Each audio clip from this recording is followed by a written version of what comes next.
Maybach music. Can anybody out there hear me? Hear me? 'Cause I just wanna...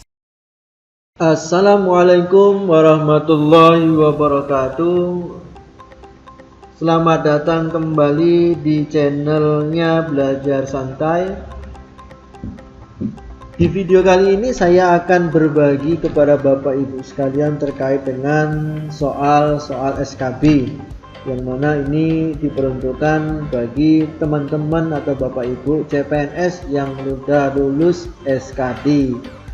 Nah, baik Bapak Ibu sekalian, langsung saja kita demokan bagaimana menyelesaikan soal-soal ataupun kisi-kisi terkait dengan SKB. Nah, soal seleksi kompetensi bidang atau SKB Kemenristek-Dikti. Nah, Bapak Ibu, kita isi namanya dulu Bapak Ibu ya. Belajar santai, belajar santai gitu ya. Nah, di sini Bapak Ibu akan disuguhkan sekitar 25 soal, yang masing-masing soal itu skornya 4. Jadi kalau 25 dikali 4 itu 100 ya. Mudah-mudahan bisa terpenuhi Bapak Ibu ya sekalian ya. Nah, yang pertama Bapak Ibu sekalian, Peraturan Menteri Riset Teknologi dan Pendidikan Tinggi yang mengatur tentang penamaan program studi pada perguruan tinggi adalah Peraturan Menteri nomor, yuk silakan 5 detik Bapak Ibu. 1, 2, 3, 4, 5. Ya, jawabannya adalah D. Oke Bapak Ibu. Nah, yang kedua, berikut merupakan perguruan tinggi penyelenggara pendidikan vokasi dalam berbagai rumpun ilmu pengetahuan yang jika memenuhi syarat dapat menyelenggarakan pendidikan profesi kecuali. Silakan Bapak Ibu. Ya, jawabannya yang B. Selanjutnya, Peraturan Menteri Riset Teknologi dan Pendidikan Tinggi tentang rekognisi pembelajaran lampau adalah Peraturan Menteri nomor, silakan Bapak Ibu, nomor 3. Jawabannya yang E, 26 tahun 2016 ya Bapak Ibu. Kemudian yang 4, sertifikat pendidik untuk dosen diberikan setelah memiliki pengalaman kerja sebagai pendidik pada perguruan tinggi selama, silakan Bapak Ibu, selama poin 4,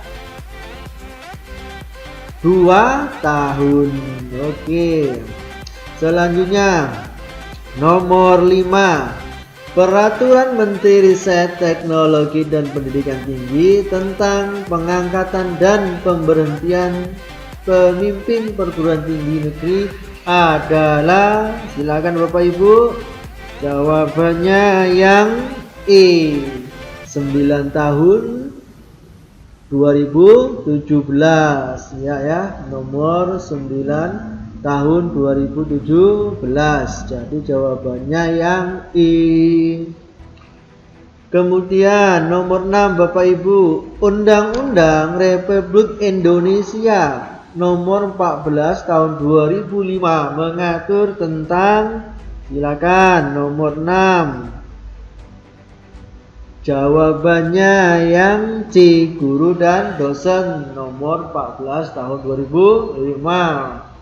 Selanjutnya nomor 7, PTN wajib mencari dan menjaring calon mahasiswa yang memiliki potensi akademik tinggi tetapi kurang mampu secara ekonomi dan calon mahasiswa dari daerah terdepan, terluar, dan tertinggal untuk menerima sedikitnya sebanyak berapa persen Bapak Ibu? Jawabannya yang C, 20%. Nomor 8, penetapan perguruan tinggi negeri. Penetapan perguruan tinggi negeri badan hukum dilakukan dengan, nah ya, silakan Bapak Ibu, nomor 8 dilakukan dengan, jawabannya yang B, peraturan pemerintah. Oke Bapak Ibu. Nomor 9. Peraturan pemerintah tentang penyelenggaraan pendidikan tinggi dan pengelolaan perguruan tinggi dikeluarkan tahun berapa Bapak Ibu? Silakan. Jawabannya yang B, tahun 2014. Kemudian nomor 10. Sudah sedikit haus saya minum dulu. Alhamdulillah. Tanggung jawab Menteri atas penyelenggaraan pendidikan tinggi mencakup hal-hal berikut kecuali. Silakan. 5 detik. Yang nomor 10 jawabannya yang B, pelaksanaan. Nah, kemudian nomor 11. Pedoman kerja sama di Kemenristek dan Riset Teknologi dan Pendidikan Tinggi diatur melalui peraturan menteri yang diterbitkan pada tahun, silakan, pada tahun 2017. Jawabannya yang E. Oke. Gelar profesi diberikan oleh perguruan tinggi yang menyelenggarakan pendidikan profesi. Salah satu jenis gelar profesi adalah, silakan, poin 12. Jawabannya yang B, spesialis. Nah, kalau profesi spesialis. Selanjutnya, sivitas akademika adalah masyarakat akademik yang terdiri atas, silakan. Sivitas akademika, jawabannya yang A, dosen dan mahasiswa. Selanjutnya, nomor 14. Undang-Undang Republik Indonesia yang mengatur tentang pendidikan tinggi dikeluarkan pada tahun. Undang-undang yang mengatur pendidikan tinggi keluar pada tahun nomor 14. Silakan jawabannya yang iya, di 2012 ya. Selanjutnya, kepada dosen yang menjelang pensiun, pemerintah akan memberikan penghargaan berupa tunjangan purna bakti sebesar titik-titik kali gaji pokok. Silakan. Yang nomor 15 jawabannya C, sebesar 5 kali gaji pokok. Oh, banyak juga Bapak Ibu ya. Kemudian nomor 16.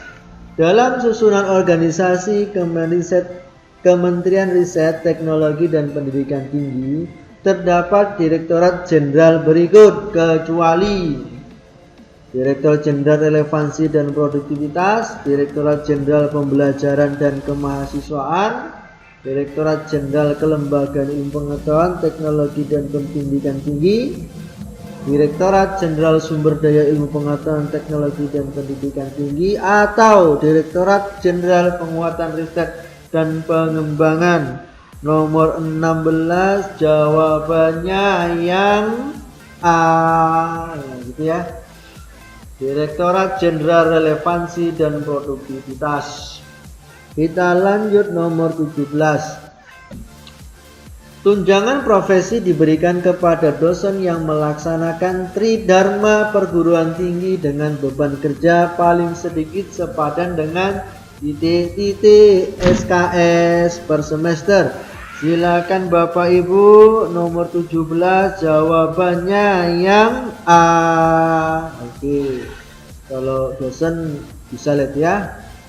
Kemudian nomor 18. Sarjana terapan merupakan nama lain yang digunakan untuk menyebut program pendidikan tinggi. Sarjana terapan, silakan Bapak Ibu. Jawabannya yang E, diploma 4. Oke. Nomor 19. Rehat dulu Bapak Ibu, silakan Bapak Ibu baca, jawab. Otonomi pengelolaan perguruan tinggi meliputi otonomi di bidang akademik dan non-akademik. Yang termasuk dalam otonomi bidang akademik adalah nomor 19. Jawabannya yang mana, Bu? Bapak? Iya, jawabannya yang di pengabdian kepada masyarakat. Selanjutnya, proses penandatanganan naskah kerjasama dalam negeri menjadi tanggung jawab. Sopo iki jawaban Ibu? Pak, mau poin 20. Jawabannya yang I, unit pemrakarsa. Unit ya. Unit pemrakarsa. Susah nih agak keceletet lidah saya ini Bapak Ibu. Oke, nomor 21. Batas usia pensiun untuk profesor yang berprestasi adalah, ya ini udah tahu semua nih. Jawabannya untuk poin 2 nomor 21 jawabannya yang C, 70 tahun. Yuk buru-buru supaya jadi profesor, kan lumayan ini Bapak Ibu, 70 tahun kita ini. Yuk. Ya, nomor 22. Tahapan pertama dari pengangkatan pimpinan perguruan tinggi negeri adalah, silakan dipilih dari 5 soal, pilih satu aja Bapak Ibu. Nomor 22. Nomor 22 jawabannya yang iya di penjaringan bakal calon. Nah, gitu ya. Sudah dijaring dulu Bu, bayar dapat ikannya. Nomor 23. Pengakuan capaian pembelajaran untuk melanjutkan pendidikan formal ditetapkan oleh, silakan Bapak Ibu. Nomor 23 jawabannya yang C, perguruan tinggi. Ini cerita kita kan di perguruan tinggi ya Bapak Ibu ya. Nomor 24. Berikut merupakan jenis jabatan akademik dosen tetap kecuali asisten ahli, lektor, doktor. Apa itu doktor ya? Lektor kepala, profesor, kecuali si doktor nih, kecuali si doktor. Ya Bapak Ibu. Oke. Selanjutnya nomor 25. Berikut merupakan bentuk-bentuk perguruan tinggi berdasarkan Undang-Undang Nomor 12 Tahun 2012 tentang Pendidikan Tinggi kecuali universitas, pesantren, institut, akademi, komunitas atau politeknik. Berdasarkan nomor 12 tahun 2022 adalah jawabannya yang B, pesantren ya Bapak Ibu. Oke. Nah Bapak Ibu, kita sudah menyelesaikan 25 soal. Sekarang kita akan kirim ini soal atau kirim ini jawaban untuk melihat nih berapa skor kita Bapak Ibu. Nah, kita lihat skor kita, mudah-mudahan 100%. Oke Bapak Ibu. Oke, soal kita itu dan kita jawab sebesar poinnya ya 100. Tepuk tangan. Oke Bapak Ibu sekalian. Jadi di sini ada bentuk Google Formnya. Apabila Bapak Ibu ada yang berkenan, silakan chat di komentar deskripsi, nanti akan saya bagikan. Oke, salam belajar santai, tetap semangat. Wassalamualaikum warahmatullahi wabarakatuh.